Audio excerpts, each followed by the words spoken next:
Assalamualaikum warahmatullahi wabarakatuh.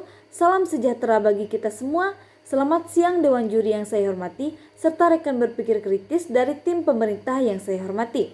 Sebelumnya perkenalkan, saya Dita Sriwayuni dari SMA Negeri 3 Kota Tasikmalaya.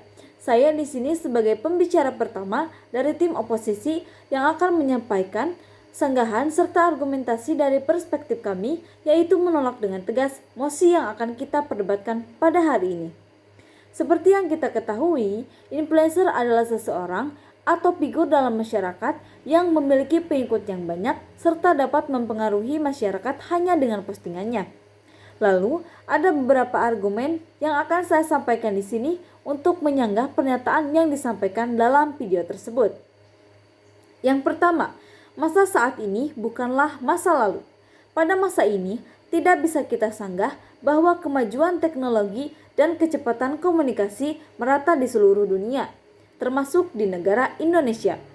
Instansi pemerintah di era modern ini sangat terbantu dengan pesatnya perkembangan teknologi informasi. Dengan adanya media sosial membuat jarak dan waktu menjadi tidak berarti.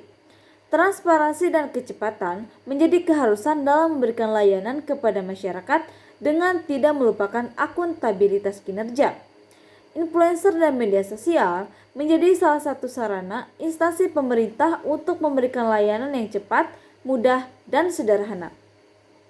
Yang kedua, kecenderungan anak-anak muda yang berlangganan media arus utama seperti koran dan majalah menunjukkan penurunan. Sementara mereka yang memiliki akun media sosial lewat Instagram, Facebook, Twitter, dan banyak lagi lainnya menunjukkan peningkatan. Media sosial mengantarkan informasi bergerak lincah di ujung-ujung jari tangan.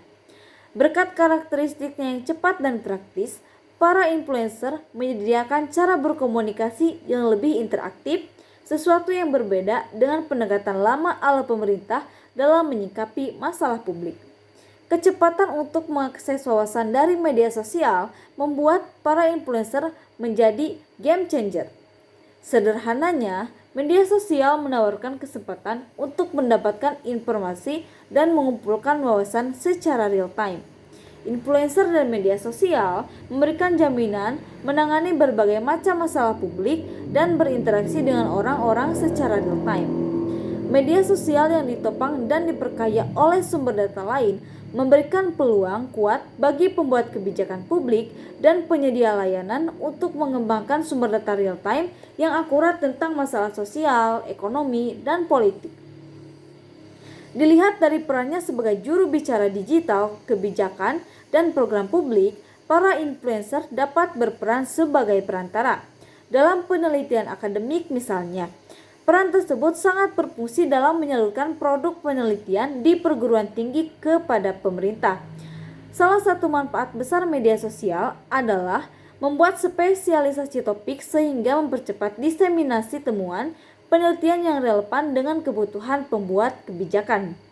Peneliti akan merasa jauh lebih mudah dan cepat untuk menjangkau orang-orang tertentu ketimbang lewat jurnal akademis. Untuk tujuan ini, para influencer dapat meningkatkan lingkungan akademik yang lebih cepat. Media sosial meningkatkan transfer hasil-hasil penelitian dari komunitas penelitian ke pembuat kebijakan. Oleh karena itu, layanan penelitian sosial pemerintah harus bekerja dengan badan pendidikan tinggi dan komunitas penelitian yang lebih luas untuk mengembangkan kerangka hukum dan etika untuk penelitian yang mengacu pada data media sosial. Keterlibatan influencer untuk mendukung berbagai kebijakan dan program publik merupakan bagian dari tren global yang ditandai dengan melonjaknya kuasa netizen. Terlepas dari keberadaan digital mereka, netizen lebih tertarik pada aksi daripada sekadar kesadaran. Dan influencer ini lebih berperan mendorong tindakan bukan sekadar membangkitkan kesadaran. Yang ketiga, para influencer media sosial saat ini memiliki peran krusial karena eksistensinya memberikan dampak yang luar biasa bagi masyarakat. Kuncinya terletak pada kekuatan pengikut mereka yang lazim disebut followers atau subscriber.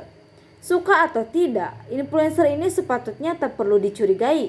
Keunggulan mereka tidak semata-mata dikarenakan jumlah pengikut atau pelanggan yang mereka miliki, tetapi juga terletak pada ciri khas yang ada pada mereka. Memiliki audiens dan pengikut setia, influencer dapat menciptakan keterlibatan autentik dengan para netizen dan konten berkualitas tinggi yang disesuaikan untuk mempromosikan kebijakan dan program pemerintah. Saya mengatakan keterlibatan autentik karena hubungan antara influencer dan para pengikut atau pelanggannya bersifat satu arah. Mereka cenderung mengatakan iya terhadap seseorang yang mereka ikuti di media sosial seperti Instagram.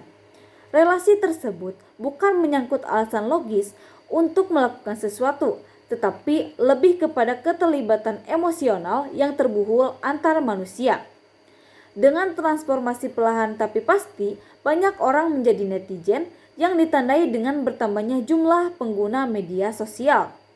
Penyampaian pesan produk komersial atau program dan kebijakan pemerintah akan dengan mudah mencapai target ketika dilakukan lewat platform media sosial. Lewat platform tersebut, influencer menjangkau orang-orang dengan cara yang cepat dan mudah. Yang keempat, penggunaan jasa influencer bukanlah suatu bentuk pengalihan tanggung jawab pemerintah atau pihak pembuat kebijakan dalam mensosialisasikan kebijakannya. Mengapa demikian?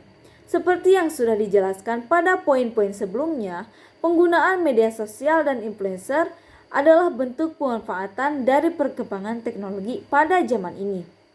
Jika pemerintah kita menutup mata pada kemajuan saat ini, sama dengan berpura-pura bahwa dunia online tidak eksis dan bukan bagian dari realitas seseorang.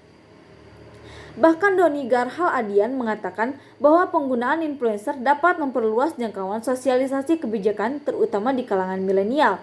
Menurutnya, sebagian segmen masyarakat lebih banyak menggunakan media sosial. Oleh sebab itu, jasa influencer digunakan karena memiliki pengaruh serta pengikut besar di media sosial yang dinilai berguna untuk mensosialisasikan kebijakan pemerintah selama influencer tersebut tidak menyampaikan kebohongan.